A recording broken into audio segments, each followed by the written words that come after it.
ఓం నమో నారాయణాయ. ఓం నమో నారాయణాయ.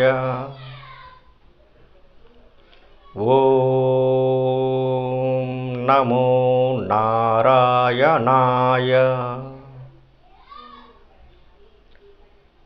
మనం ఇప్పుడు తిరుమల వెంకటేశ్వర స్వామి జీవిత చరిత్ర మొదటి భాగం ప్రారంభిద్దాం. ప్రారంభించే ముందు భక్తులకు చిన్న విన్నపం, మీరు తప్పకుండా ఈ వీడియో చూస్తున్న వారు సబ్స్క్రైబ్ చేసుకోండి, లైక్ చేయండి, బెల్ సింబల్ కొట్టండి. ఎవరైనా సబ్స్క్రైబ్ చేయని వాళ్ళు ఉంటే చేయండి, చేసి లైక్ చేయండి, బెల్ సింబల్ కొట్టండి. మీ మిత్రులకి 10 మందికి తెలియచేయండి, వారితో కూడా చేయించండి. నాకు ప్రోత్సాహకరంగా ఉంటుంది, త్వరగా ముందుకెళ్ళడానికి అవకాశం ఉంటుంది. ఇక ప్రారంభిద్దాం. శ్రీ వెంకటేశ్వర స్వామి యొక్క చరిత్ర మొదటి భాగం. పరమాత్ముడు ఈ భూమి మీద చేసిన సమస్త సృష్టికి ఈ భారతదేశం పుట్టినిల్లు. సృష్టి ఆది కృతయుగం నుంచి యజ్ఞం చేసిన పరమ పవిత్ర పుణ్యభూమియే బ్రహ్మవర్తమం. మానవుడు తన గత జన్మల కర్మలను క్షయం చేసుకోవాలంటే ఈ భారత భూమిలో జన్మించి తీరవలసిందే. ఇది ఒకటే కర్మభూమి. ఈ భూమి మీద సృష్టి జరగడానికి ముందు కాలంలో ఈ ప్రపంచమంతా పూర్తిగా జలమయమై ఉండేది. యజ్ఞపురుషుడైన విష్ణుమూర్తి యజ్ఞవరహావతారాన్ని ధరించి ప్రళయ జలంలో నుంచి భూమిని పైకెత్తి ఉద్ధరించాడు. అది ఈ బ్రహ్మకల్పమునకు ఆది సృష్టి ఆరంభంలో పరమాత్ముడకు విష్ణుమూర్తి యజ్ఞరూపుడైన వరహముగా తెల్లని కర్పూరం వంటి దేహంతో అవతరించిన కల్పము గనక దీనికి శ్వేతవరహ కల్పమని పేరు వచ్చింది. వేదంలోని ప్రాచీన మహర్షుల లెక్క ప్రకారం ఈ సృష్టి అది జరిగిన 197 కోట్ల సంవత్సరాలకు పూర్వమే ఇప్పటి శ్వేతవరహ కల్పం ప్రారంభమైంది. ఇది వేదము యొక్క ప్రమాణం. దీనినే సైన్స్ దృష్టితో గనక పరిశీలిస్తే ఇప్పటి సృష్టి సుమారు 200 కోట్ల సంవత్సరాల క్రిందట ప్రారంభించినట్టు భూగర్భ శాస్త్రజ్ఞులు ఈనాడు భూమి మీద లభించే శిలజముల యొక్క వయస్సును రేడియో ధార్మిక పరిశోధనతో లెక్కగట్టి నిర్ణయించారు. కాబట్టి వేదములోని శ్వేతవరహ కల్పము యొక్క సృష్టి కాలము ఈనాటి సైన్స్ గణితంతో నిర్ణయించిన లెక్కలతో సరిపోవడం పరమాశ్చర్యకరమైనటువంటి సైన్స్ రుజువు. అంటే ఏమిటో వివరంగా తెలుసుకుందాం. ఈ శ్వేతవరహ కల్పంలో భూమిని సముద్రంలోంచి పైకెత్తి ఉద్ధరించిన వాడు శ్వేతవరహమూర్తి. ఆయన భూమిని ఉద్ధరించిన తర్వాత వైకుంఠము నుంచి భూలోకానికి అవతరించిన కలియుగ దైవమైన శ్రీ వెంకటేశ్వర స్వామి వారికి తిరుమల పర్వతం పైన చోటు చూపించాడని ప్రాచీన ఋషిప్రోక్తమైన వరహ పురాణంలో బ్రహ్మాండ పురాణం వంటి పురాణాలు తెలుపుతున్నాయి.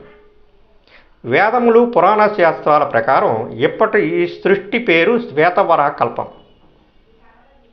వేదములో నీలవరాహ కల్పము అన్న పేరుతో గడిచిపోయిన బ్రహ్మకల్పం గురించి సూచనగా తెలిపిన విషయం పరాశర మహర్షి రాసిన శ్రీ విష్ణు పురాణంలో శ్రీ యజ్ఞవరహమూర్తిగా భగవంతుడు అవతరించి సముద్రంలో మునిగిపోయిన భూమిని ఉద్ధరించిన ప్రాచీన బ్రహ్మకల్పం యొక్క కథను వర్ణించాడు. అందులో ఇప్పుడు వైవస్వత మన్వంతరం నడుస్తుంది.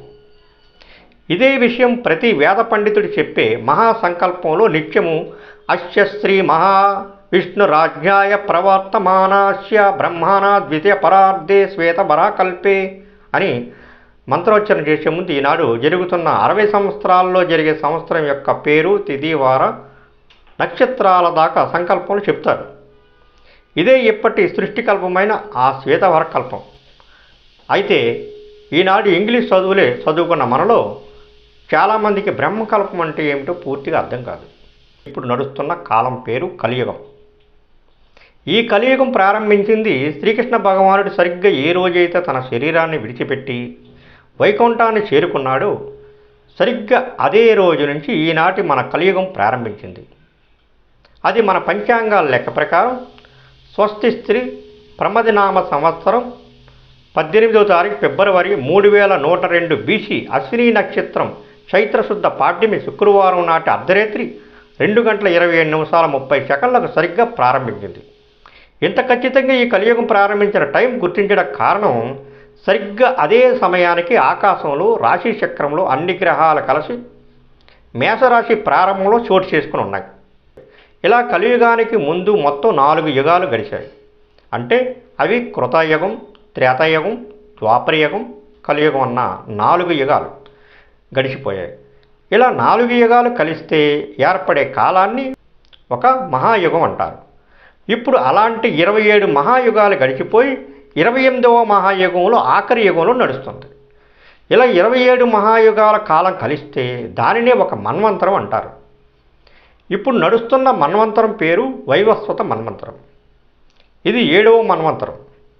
ఇంతకుముందు గడిచిన 6 మన్వంతరాలు 1 స్వయంభోవ మన్వంతరం, 2 చాక్షుష మన్వంతరం, 3 ఉత్తమ మన్వంతరం, 4 తామస మన్వంతరం, 5 రైవత మన్వంతరం, 6 స్వరోచిత మన్వంతరం, 7 వైవస్వత మన్వంతరం.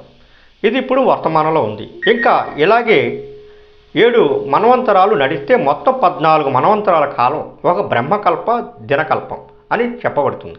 యథార్థమైన సైన్స్ లెక్క వంటి ఖగోళ గణితంపై ఆధారపడిన సృష్టికాలపు లెక్క అని తేలుతుంది.